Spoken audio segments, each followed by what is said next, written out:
Olá, amigos, tudo bem com vocês? Aqui estou eu para mais um vídeo, dessa vez deixando um pouquinho o direito penal de lado e falando um pouquinho de processo penal. Eu fiquei martelando muito no direito material e acabei deixando de fora o processo penal. E agora eu resolvi então voltar ao processo penal, trazer também vídeos sobre processo penal brasileiro. Bom, o tema que eu vou tratar agora diz respeito à teoria geral da prova, certo? E é inclusive um vídeo que eu faço em agradecimento e gratidão e em homenagem ao professor Auri Lopes Júnior, a quem eu tenho uma gratidão imensa. Ele sabe por quê, então será de bom tamanho. Meus amigos, dentro da teoria geral da prova existem muitos elementos a se trabalhar. Mas nesse vídeo eu vou falar daquilo que a gente chama de advertência de Miranda, ou ainda aviso de Miranda, ou ainda direitos de Miranda. O que será isso? O que seria essa expressão? Há pouco tempo teve uma audiência, isso apareceu no Instagram, onde o advogado estava pleiteando exatamente os direitos de Miranda, a advertência de Miranda, que não estava sendo observada pelo magistrado. Bom, o que acontece, pessoal? Primeiro eu vou dar o conceito básico. A advertência de Miranda, tá? Ela vale para todo imputado sob custódia, certo? E ela tem origem na common law, na origem norte-americana, certo? É nos Estados Unidos a origem desse primado, que é a advertência de Miranda. Bom, todo imputado sob custódia nos Estados Unidos faz jus à chamada quinta e sexta emenda da Constituição dos Estados Unidos. A quinta emenda é aquela que reserva ao imputado o direito ao silêncio. Veja, é diferente do que obrigar ao silêncio. É dar a ele o direito de ficar em silêncio.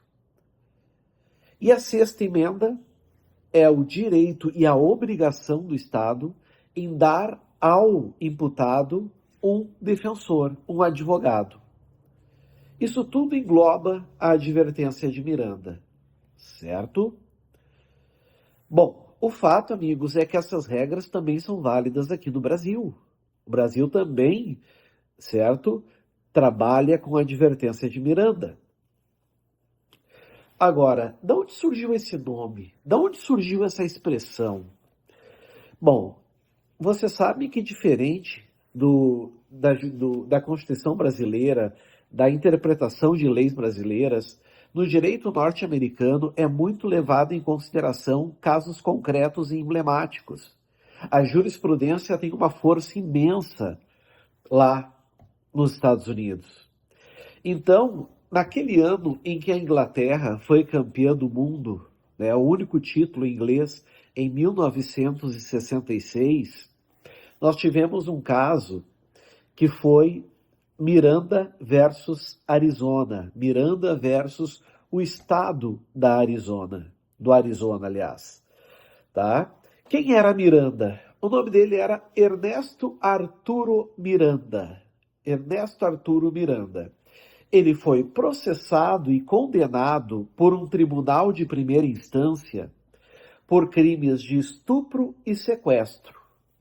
E a base dessa condenação qual foi? Única e exclusivamente a sua confissão. Mas sabe qual é o problema? O problema é que não foi dado a ele o direito de escolher se fica em silêncio ou não. Ele não teve a oportunidade de optar. Ele não teve essa oportunidade. Ele deveria ter tido a opção. Certo? Então, o que aconteceu? Esse caso foi até a Suprema Corte e a Suprema Corte invalidou todos os atos anteriores. exatamente pela não observância desse direito ao silêncio. Esse caso, então, ficou marcado, esse caso ficou emblemático como sendo, então, direitos de Miranda, ou aviso de Miranda, ou advertência de Miranda. Certo? Ela revogou a prisão, pois o acusado não conhecia os seus direitos, que são os direitos fundamentais. Certo? O que é, então, os direitos de Miranda? É uma proteção à autoincriminação. Mas aí pergunta-se, professor, o acusado pode renunciar a esses direitos? Pode. Ele pode, mas primeiro ele tem que conhecê-los. Isso é a regra do jogo. Para ele renunciar, essa renúncia tem que ser 1, consciente, 2, inteligente, 3, voluntária. Consciente, o que isso quer dizer, consciente? Quer dizer que tem que ser uma pessoa em pleno gozo das suas faculdades mentais? Quer dizer que tem que ser uma pessoa que não esteja alcoolizada, embriagada, sob efeito de medicamentos, narcóticos? Tem que ser inteligente, ou seja, é preciso um advogado orientando. E ela tem que ser voluntária, mesmo que ela não seja espontânea. Por exemplo, o advogado orienta e voluntariamente, então, certo? O acusado diz, não, eu quero falar. Preenchido esses requisitos, consciência, inteligência, voluntariedade, aí sim ele pode renunciar. Caso contrário, meus amigos, é nulo. É nula a prisão e o que vem anteriormente. Certo? E aqui, o que o professor Auri muito fala, né? Muito marca essa expressão dele, onde diz que forma também é garantia, instrumento é garantia. Então aqui é importante cuidar esse detalhe, certo? O tamanho da advertência. Pois é, lá nos Estados Unidos é levado tão a sério que existe até tamanhos para ser aceita. Por exemplo, em alguns estados norte-americanos, tem que ter no mínimo 700 palavras. Quando se trata de infanto-juvenil, tem que ser ainda mais complexo, para que o jovem saiba o que realmente ele está ali abrindo mão ou os direitos que lhe cabem.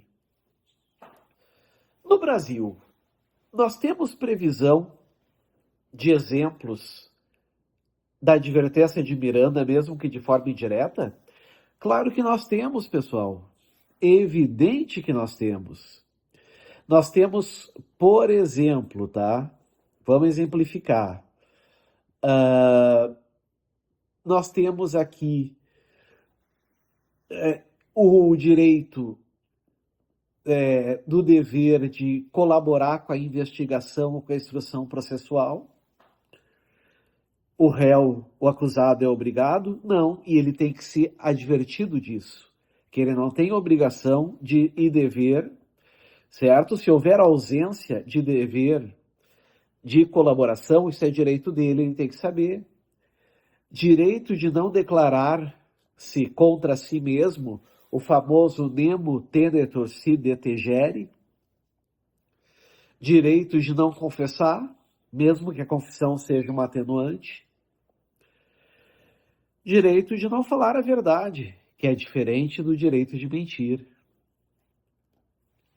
Certo? Mas no Brasil, temos previsões legais sobre a advertência de Miranda? Temos. O artigo 5º, inciso 68 da Constituição, traz a advertência de Miranda, embora de uma forma mais tímida, mas traz. Nós temos mesmo escancarado no decreto 678 de 92, que é o Pacto de São José da Costa Rica, ou Convenção Americana dos Direitos Humanos, lá no artigo 8º, parágrafo 2º, a linha G. Está lá. E aí, por fim, amigos, vem duas questões sobre esse ponto. A inexistência da advertência de Miranda, sua inexistência, constitui nulidade absoluta ou nulidade relativa? Pois é, infelizmente, o Brasil aqui toma caminhos errados e obscuros, pelo menos na minha opinião. A jurisprudência entende que a nulidade é relativa, e sendo relativa, está se obrigando a demonstrar um prejuízo, sendo que sabemos que forma é garantia, e se fere garantia e fere Constituição, a nulidade deveria ser absoluta. Então, prezados, cuidem isso, cuidem esse ponto. A nulidade no Brasil, ela é relativa. Temos o STF, o STJ, julgando uma questão assim em 2021, e o ministro Luiz Fux, do STF, em 2011. Certo?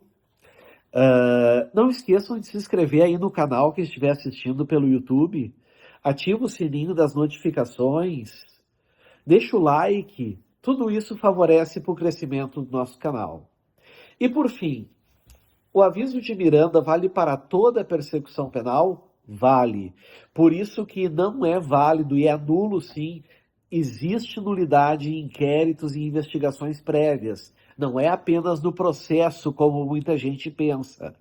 Existem nulidades inquisitoriais, no inquérito, nas investigações. É nula qualquer prisão, qualquer inquérito, qualquer ação penal em que se tome declarações de um preso, de um acusado, de um réu, sem que ele tenha prévio conhecimento do seu direito de ficar em silêncio e de constituir um advogado. Certo? Espero que tenham gostado desse vídeo. Isso é uma amostra do curso de processo penal que o professor Adriano Corte vai lançar. Na descrição desse vídeo vai ter o link para o grupo dos interessados. Interessados em aprender o processo penal, ou se atualizar sobre o processo penal, ou se preparar para concursos, coloquem ali, entrem no grupo, que eu vou passando as informações para vocês. Certinho, pessoal? Então fica aí meu muito obrigado, um vídeo em homenagem e gratidão ao professor Auri, e fiquem com Deus, até a outra oportunidade. Tchau, tchau.